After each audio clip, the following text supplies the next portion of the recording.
morning, back again. It's my mom, and I have video number 2 of What Do People Do All Day. Now, in the last video, it got cut off when I was reading A Visit to the Hospital, so I'm going to restart that again. If you don't have your book, you can pause the video and go get it. Anytime you need to pause the video, because if you need more time for something to get the book or turn to the page, this is page 43. See, it's a 4 and a 3 right there on the bottom of the page. You could just pause the video and go do what you got to do. Maybe use the potty, find your page, get your book, whatever. So turn to page 43, and we're going to do A Visit to the Hospital. Okay?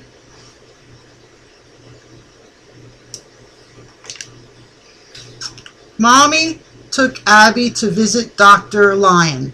He looked at her tonsils. Very bad tonsils, he said. I shall have to take them out. Take her tonsils out. Oh, my goodness. Meet me at the hospital tomorrow. On the next day, Daddy drove them to the hospital. Abby waved to the ambulance driver. Ambulances bring people to hospitals if they have to get there in a hurry.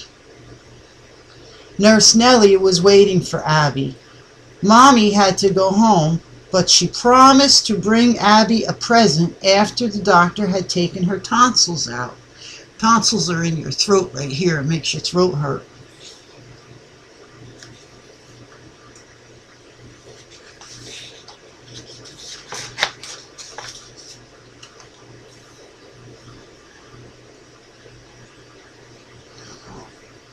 Nurse Nellie took Abby up to the children's room.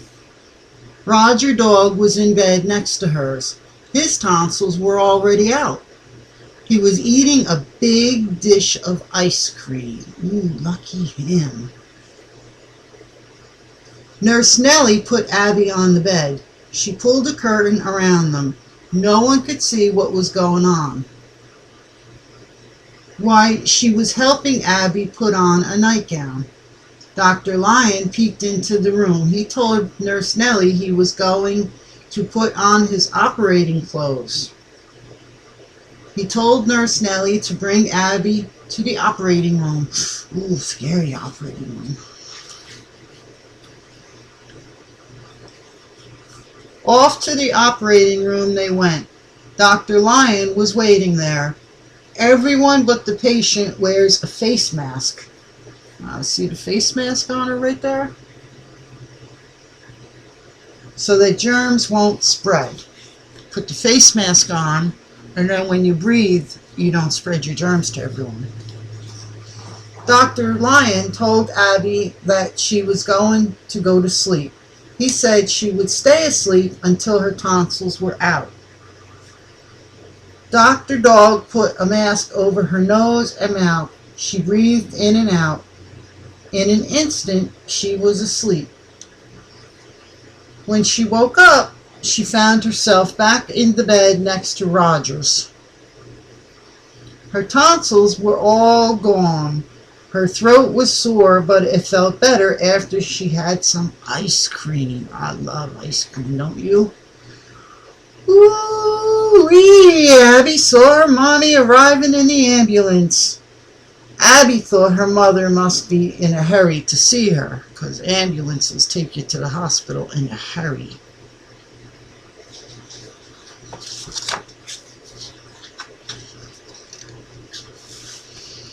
She waited and waited, but Mommy didn't come.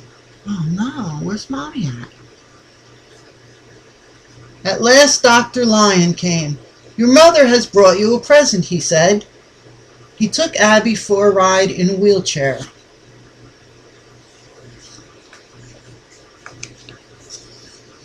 There's your present, he said. It is your new baby brother. Your mom just gave birth to him here in the hospital. Then they all went to Mommy's room in the hospital. Daddy was there too. What a lucky girl she was. She left her tonsils at the hospital, but she brought home a cute baby brother. But remember, very few children receive such a nice present when they have their tonsils out. Some kids just get a toy when they have their tonsils out. But she got a baby brother. Ooh. Okay, the next story is the train trip. The Pig family is going on a train to visit their cousins in a town far away. They will travel all day and all night to get there. Daddy buys train tickets at the railroad station. Mommy buys books and magazines to read because it's a long trip. You need something to read on a long trip. A porter takes their bags to the train. This old train has a steam locomotive. It is only going to make a short trip to the next town. The Pig family will ride overnight on another train.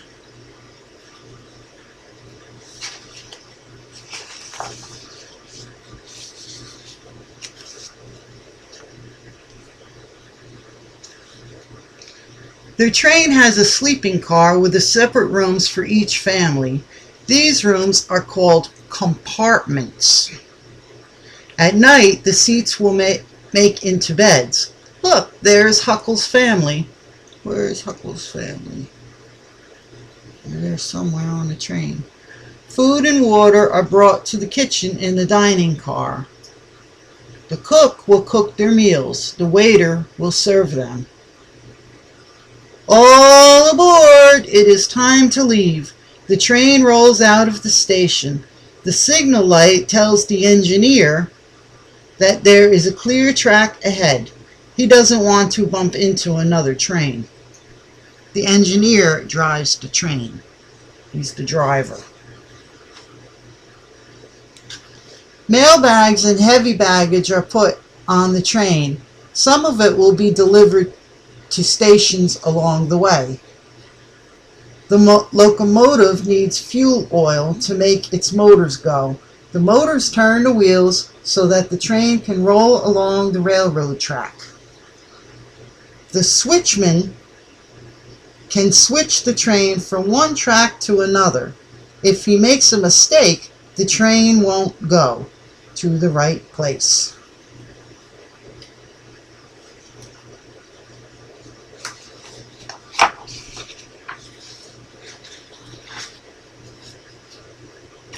The conductor collects the tickets. The tickets show that Daddy has paid for the trip. In Huckle's compartment, the porter is getting the pillows and blankets ready for bedtime. So they're going on a long trip, so they're going to sleep on the train. It is time to eat dinner. Cookie has already made the soup. He is trying to flip the pancakes from the side that is cooked to the side that is not cooked. You are not doing very well, Cookie.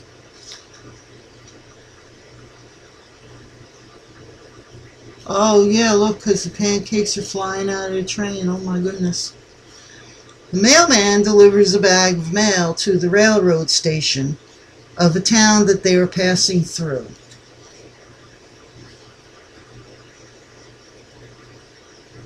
The watchman lowers the crossing gates before a train crosses a road.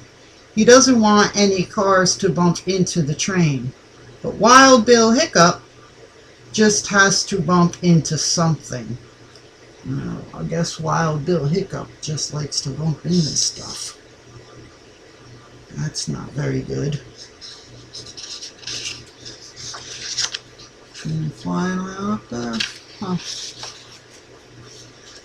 Oh dear, the train has swerved and the waiter has spilled the soup. Oh no. While they're eating, the porter changes their seats into beds. After dinner, everyone gets ready for bed.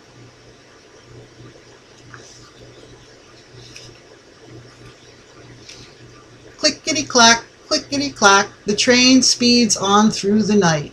The train crew won't go to sleep until the trip is over. Cookie is still trying to learn how to flip pancakes. Keep trying, Cookie. Look, they're still flying out of the car, them pancakes. It is morning when they arrive at their cousin's town. Their cousins are at the railroad station to greet them. I think they will have fun on their visit, don't you?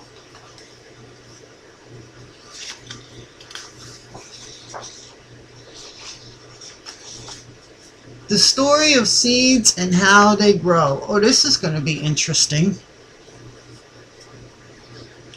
Farmer Alfalfa grows all kinds of vegetables on his farm. Best of all, he likes to grow sweet, sweet corn. Last summer, when it was time to plant corn, Alfalfa poured the bag of corn seeds into the corn planter. Don't spill any. He planted the seeds in straight rows in his cornfield. The hot sun shone down, and after a while, tiny green plants popped up. The corn was starting to grow. Rain fell on the corn plants. Soon ears of corn grew on the corn stalks. See, it's raining here, and the corn stalks are starting to grow right there. And that's where corn comes from. That's where all vegetables come from, and fruits too. Then, after many days of sun and rain, Alfalfa opened an ear of corn. He wanted to see if his field of corn was ready to be picked. It was. The corn was ripe and ready for eating. Alfalfa drove his corn picker back and forth across his cornfield. The ears of corn were picked from the stalks and dumped into a wagon. Each ear of corn has many seed kernels. Alfalfa knew that he would need seeds to plant at the next corn planting time, so he put some corn kernels in a bag to save for planting, because those corn kernels that you eat are actually seeds. You can eat them, or you can plant them and grow more corn. He kept some ears to eat himself. You're not going to eat ears. It's ears of corn. You don't eat ears that are on your head. You can't eat them. It's ears of corn. I don't know why they call them ears. He put the rest in his little old truck to sell to Grocer Cat. My, his truck is falling apart. Well, that's the end of that truck. Grocer Cat gave money to Alfalfa for the corn. With the money he earned growing corn, Alfalfa bought a shiny new truck. Oh, good for him. The pig family went to Grocer Cat's store. Pigs just love corn. Look at all them pigs eating corn. They bought lots of corn and took it home for supper. They ate and ate and ate until there was no more left except one tiny little seed corn. Mommy Pig said to Harry, "Finish your supper." Harry asked if he could plant the last tiny seed instead of eating it. Mommy agreed. He planted the seed in the earth. The sun shone hot and the rain fell cool. After a while, a tiny green plant popped up. The plant grew and grew and grew. Oh, wow, look at it. It's huge. One day, Alfalfa came to visit. "My goodness," he said, "Harry has grown the best corn I have ever seen. I am sure he will grow up to be a very good farmer." Harry was very pleased.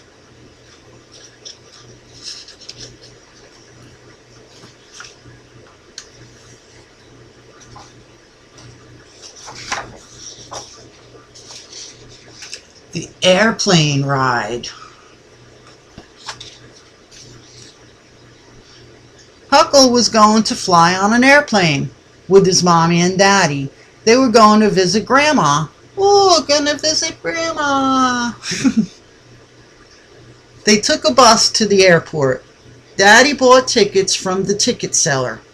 They checked in their bags at the ticket desk.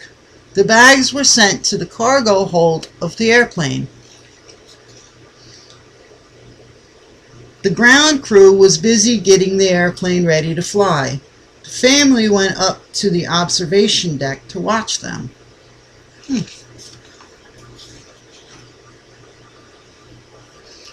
The weatherman and the flight dispatcher told the flight crew which part of the sky to fly in on the way to Grandma's. When the plane was almost ready, the flight crew climbed aboard the plane. Then the passengers got on board. After the door was closed, the ground crew took the stairs away. The pilot called the control tower on the radio. He said that he was ready to take off.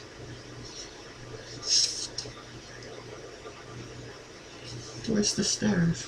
I don't see stairs. Oh, there's the stairs right there. See the stairs? Right there.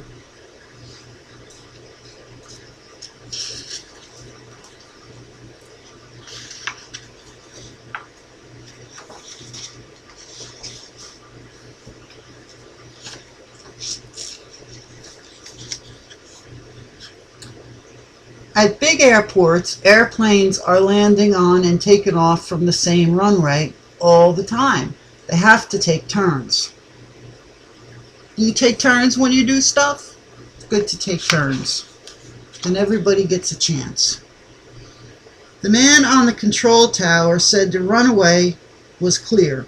Huckle's plane could take off. Fasten your seatbelts. The engines roared as the plane sped down the runway into the wind. The plane rose gently off the ground. The pilot pushed a button and the wheels folded up into the plane. Up, up, up it flew.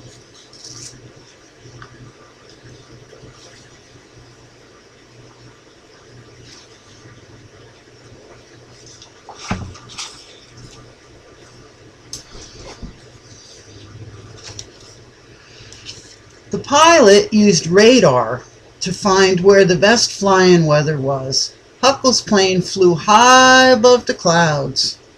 The stewardess brought a book for Huckle to read. She served a delicious meal to everyone.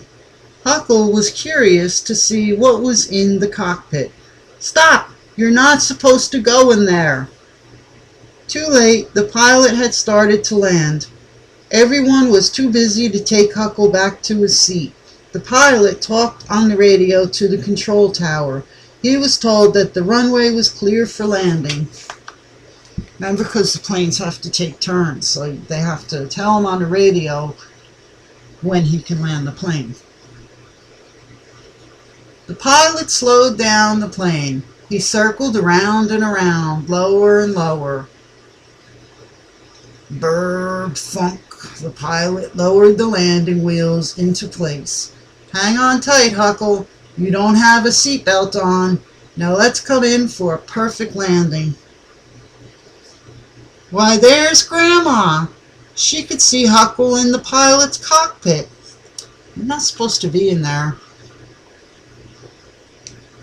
Grandma rushed up to the airplane. After it had landed safely, "Why, Huckle," she said, "when did you learn how to fly an airplane?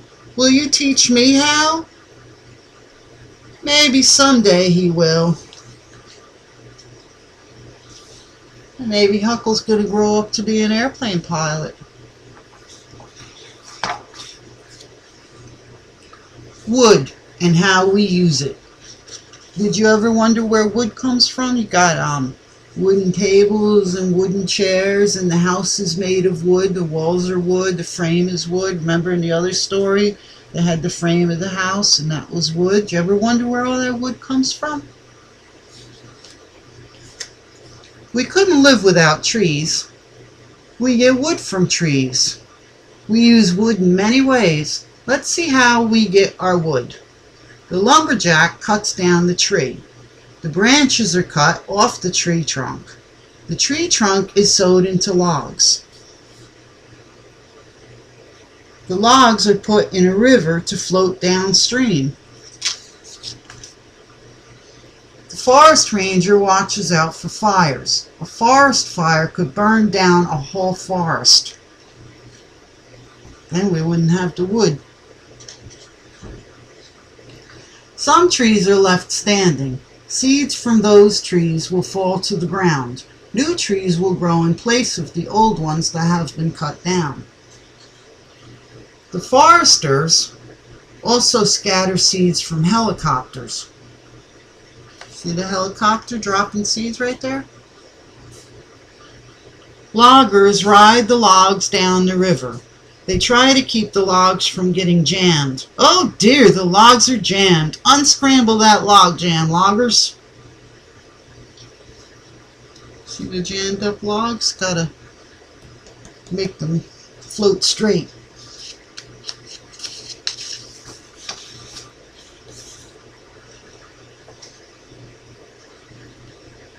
Good work, loggers. You broke up the log jam. Now the logs can float to the sawmill and be sawed into boards. Water falling over a water wheel makes all the machinery work. See the water wheel? The water falls on the wheel, and then that makes the wheel turn, and then that moves the water so that the logs can float. The logs are sewed into rough boards. The rough wood is sawed into boards of different sizes. The lumber is stacked into the lumber yard to dry. Many kinds of workers come to buy the lumber they need for building things. Daddy Pig has bought some lumber to build a bookcase. See, so the wood for the bookcase came from the trees.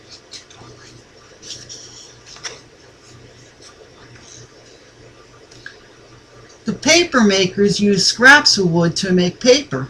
See, so this book is made of wood actually because they got the paper from the wood.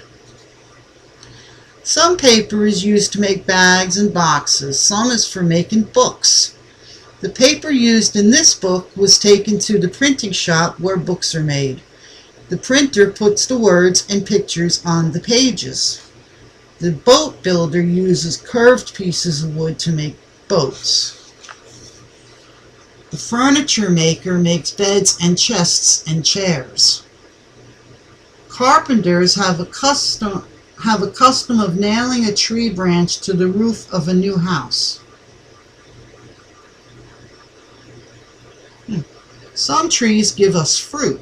I like fruit. Do you like fruit? I like fruit. Harry is planting an apple seed. An apple tree will grow from the seed. It will take a long time. Someday you might like to plant a tree. Trees shade us from the hot sun.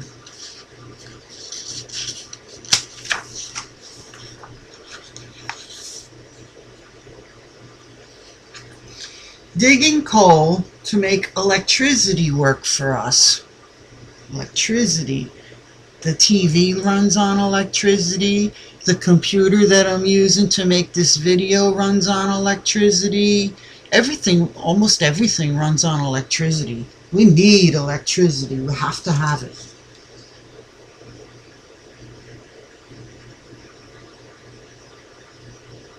Pick, pick, pick. Dig, dig, dig. The miners dig coal out of the coal mine under the ground. Water seeps into the mine and has to be pumped out. Elevators raise and lower the miners and coal cars. After the coal is dug out, wood timbers are needed to hold up the roof. Oh, see, more wood. They're using wood. The miners use picks and drills to break coal into small pieces. Many years ago, sunlight poured down on the plants and trees and helped them grow. When these plants and trees died, they sank into the ground. Gradually, they were changed into coal. The coal is brought up out of the mine to the tipple. Then it is loaded into railroad coal cars. Miners need fresh air. A fan blows out the stale air and fresh air rushes in. The miners blast the hard black coal with explosives. The loader loads coal into small coal cars. I'll see that coal car. He's putting the coal into the coal car, and the coal car is on a railroad track.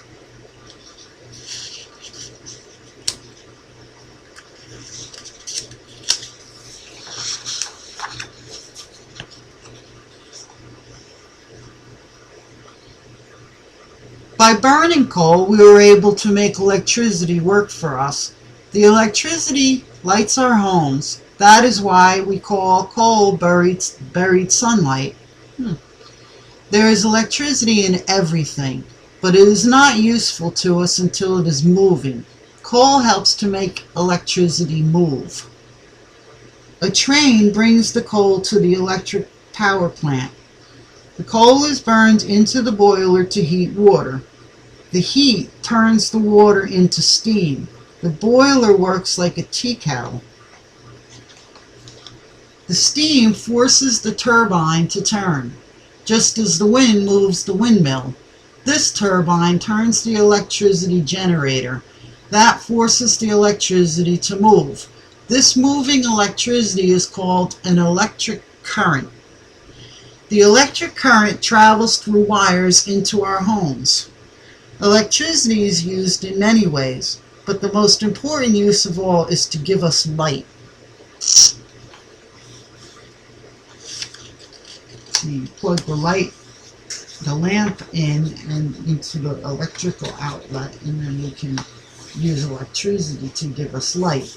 But see, coal is not the only way to get electricity. You can get electricity from solar panels, they're called, where the sunlight hits the panels and that makes electricity, or you can get electricity from a windmill. So wind turns the windmill and makes electricity, makes an electric current. So there's other ways besides coal to get electricity. But I'm going to go eat lunch now, and I will read you the rest of the book maybe later on or tomorrow. Okay? So you have a nice day, Kyron, and I'll see you in the next video. Okay? Bye-bye.